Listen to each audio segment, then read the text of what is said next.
Yeah, I mean, that's why. So here we go, ladies and gentlemen. We are going to go to Frozen Temple. It's going to be here in the top left-hand corner of the map, representing Team Elevate. It is MaSa.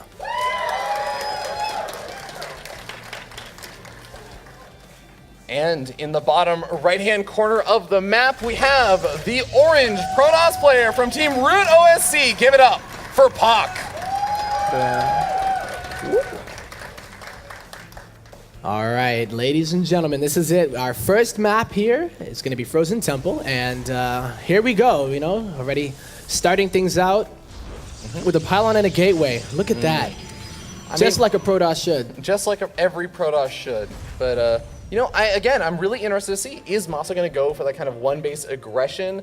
Was the fact that I said it's a really common thing to do. MaSa just like, wait a second, he just revealed my cards. I need to replan. Yeah. Hopefully not. And of course, I think a lot of players, and I was talking with Panda Bear and me about this, he says a lot of players they come up with their game plan for each map and they just stick with it. They don't actually try to make massive adjustments, because that's a lot of the time when you start going on tilt. That's the time when you just go into like a game 4 or something, you're like, oh god, I should just 6-pull. Exactly. And that's when it just goes terribly, terribly wrong. I know, right? Unless it's part of your plan to do that, where you're just like, oh, whatever.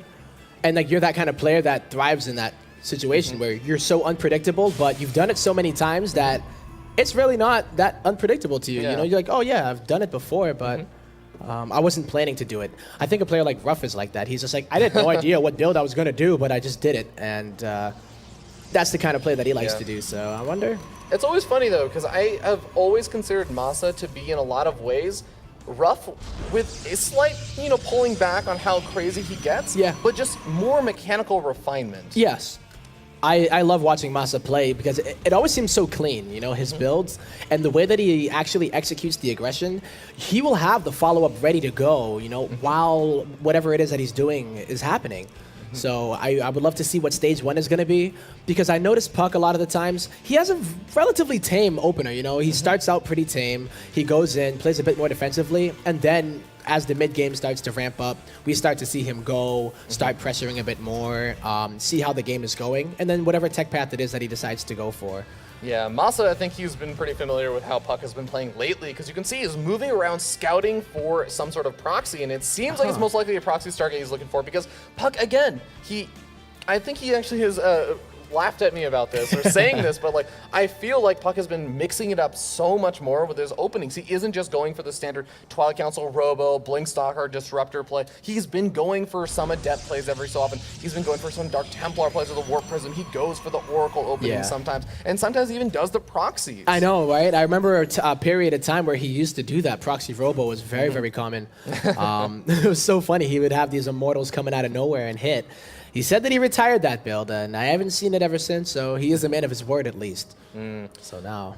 Marines sitting at the front, looking to intercept any sort of Adepts that make their way out, but it is in fact a Stalker that is coming out right now, and multiple Stalkers coming out for puCK. So it seems like we're going to probably be seeing the tried and true puCK standard, getting up those Blink Stalkers, getting up his Robo, gonna get out of Warp Prism, probably just putting some pressure while taking a third expansion behind it. Yeah, that's what I've pretty much known puCK to do nowadays. He used to be known as that 2-base player a lot more and doing a lot of all-ins, but damn, he's really matured as a player, and it's really nice to see him playing at this level, still in the scene, and at this level here at the top 8 of the Kings of the North. So, but MaSa, going in, he made a Siege Tank from that factory first, but he's adding a Cyclone.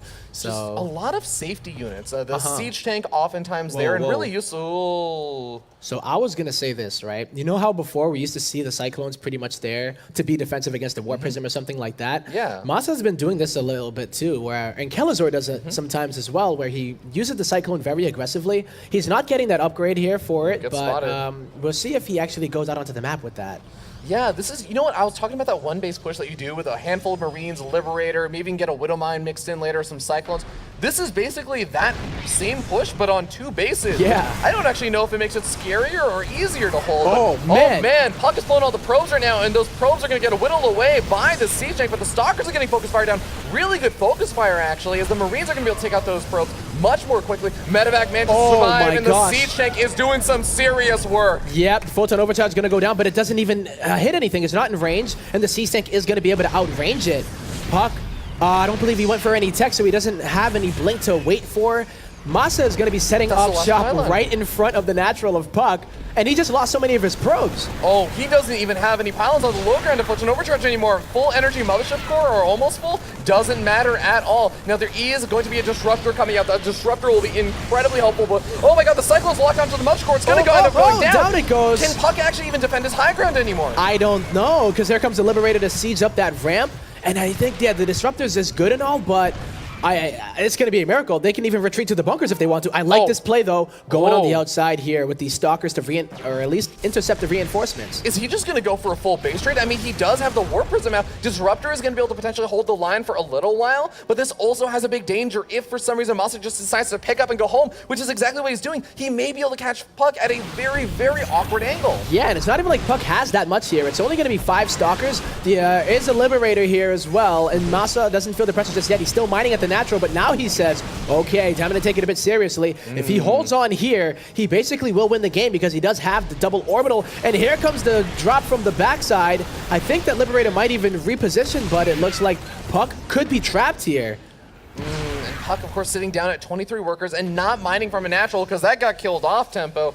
That leaves MaSa at a much better position. The longer the game goes on, the more it's going to favor MaSa. But, you know, the really weird thing about puCK that oftentimes you'll notice is you can see right now, he's making workers. He's remaking that expansion. puCK very rarely is the player that when he's down, when he's in these really terrible spots economically and everything, he's not going to be the player that just pulls off his workers and just says, okay, whatever, I'm all in at this point. He has such an enormous threshold for that, and he has a lot of patience and says, you know what?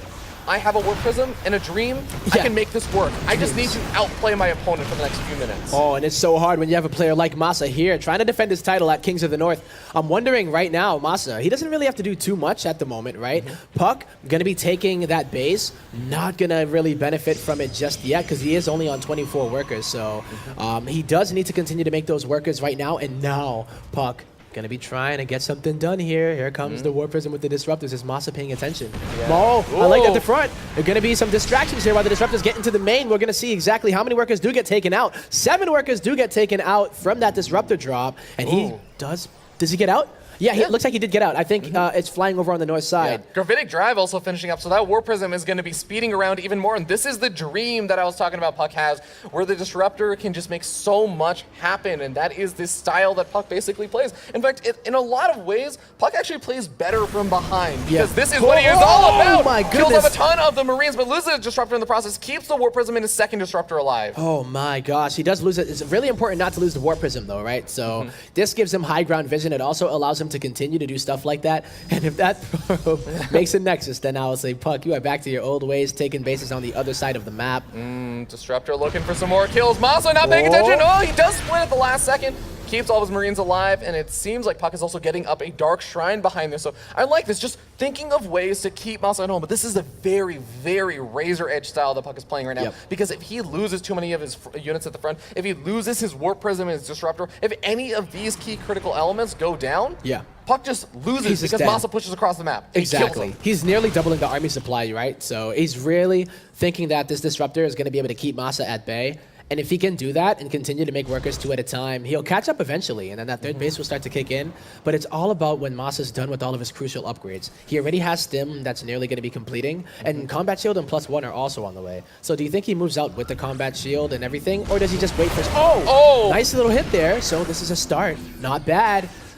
You were about to ask me, do you think that MaSa ends up moving out? And you know, it really does become questionable because as he loses more and more of these units, it becomes harder to make that damage happen. And it's this high risk, high reward play that puCK is going for right now. And it's almost like this, it's like this challenge he's laying out to MaSa. He says, you know what? I'm actually better at control than you. If you want to take this into a control game, I will outplay you. I will get back into this game. I will get back ahead. Loses Disruptor. Yeah, that's a big deal because that is basically what was keeping him there. Might lose 2 more. Oh, one of them gets very low. Picks it up with the Warp Prism. Might even be able to get a medevac for his troubles. Not quite able to. All right, that would have been really nice. You know, puCK is slowly climbing his way back in here, and that other base is so important. It's all about the time. He needs to be able to benefit from it. Oh, MaSa! Yeah, he's able to scout that. So the Marine is a hero. He's just like, I'm gonna go for a walk today, you know, if I find it. How did he even get out of there? Right? I don't know. But the jig is up, you know? It's like one of those things where MaSa knows. that he's no longer on that advantage where it's Yeah. like, if I just stay on this, I should be okay. So funnily enough, just because of the position that puCK has been sitting in with all of that army, it's going to actually take MaSa's most of his army to move out. But look at this, as soon as he moves out, the disruptors come on in. There's nothing to actually keep him out. Kills off 6 workers total with the 2 disruptor shots. Keeping his stalkers alive is so important, but he's starting to get trapped. He's going to have Blink again in a second, I think. No, I don't think Blink is on the way. Oh, he does have Blink. Okay. He does have Blink, but he's getting trapped over here over at that Nexus. He's warping in a couple of DTs. Oh, that's a really nice play. Are there actually going to be any more scans after this one? Oh, I don't know. That's only 2 command centers here for MaSa, and MaSa knows about the DTs after he scanned there, so he gets another scan, and there he goes. puCK and a GG. MaSa takes game number 1. Wow. So really, really intense.